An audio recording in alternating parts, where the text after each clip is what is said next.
كوكو، سلام حبوباتي، صحة فطوركم وصحة سحوركم، صحة شريبتكم، ربي يتقبل علينا وعليكم ان شاء الله. مرحبا بكم في فيديو جديد، ان شاء الله تكونوا بخير وعلى خير وانتم تشوفوا في الفيديو تاع اليوم. طليت عليكم بوصفة تاع ميني بيتزا بعجينة قطنية وهشة وبنينة تهبل. تبعوا معايا الفيديو حتى للاخر.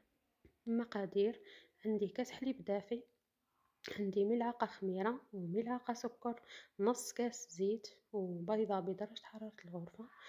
في ريسيبيون نحطو كاس حليب دافي، نضيفو له ملعقة كبيرة تاع خميرة الخبز، ملعقة كبيرة تاع السكر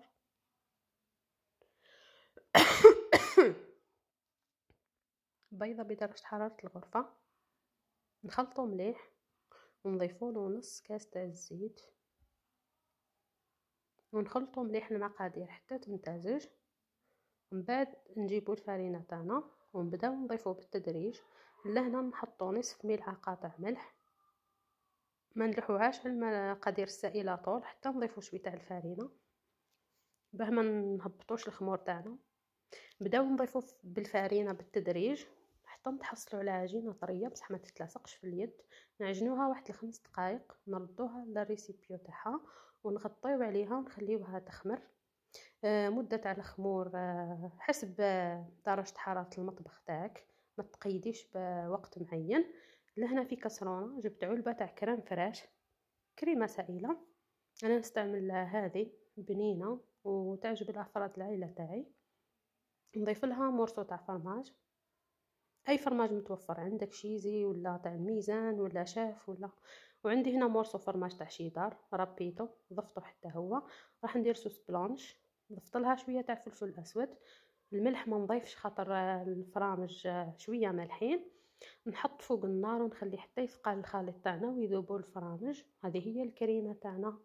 بعد ما طابت نحطوها على جهه نخليوها تبرد. بعد ما خمرت العجينه تاعنا نديكازيوها. شوف كيف خمرت ما شاء الله. نديكازيوها ونقسموها ديبولات صغار. بعد ما تجربوا الوصفه هذه متاكده راح تعتمدوها، خفيفه وطريه وبنينه تهبل. هذو هما لي بولات تاعنا. نتيا والشكل اللي حبيتي، اذا تحبي تصغري نورمال. جبت صينيه اللي تدخل الفرن، دهنتها بشويه تاع زبده. اذا الصينيه تاعك تلصق رشيها بشويه تاع فرينه. جبت كاس وتراصيت في النص، ومن بعد نعدل بصبعي باه ما تجيش العجينه خشينه في النص كي طيب ويضاعف الحجم تاعها. نعدلهم مليح.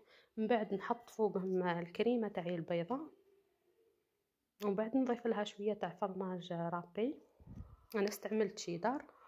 ومن بعد حطيت دي مورسو تاع الزيتون وشويه تاع فلفل حار، اللي عندها الحلو دير، وكسرت لهم بشويه تاع فلفل احمر.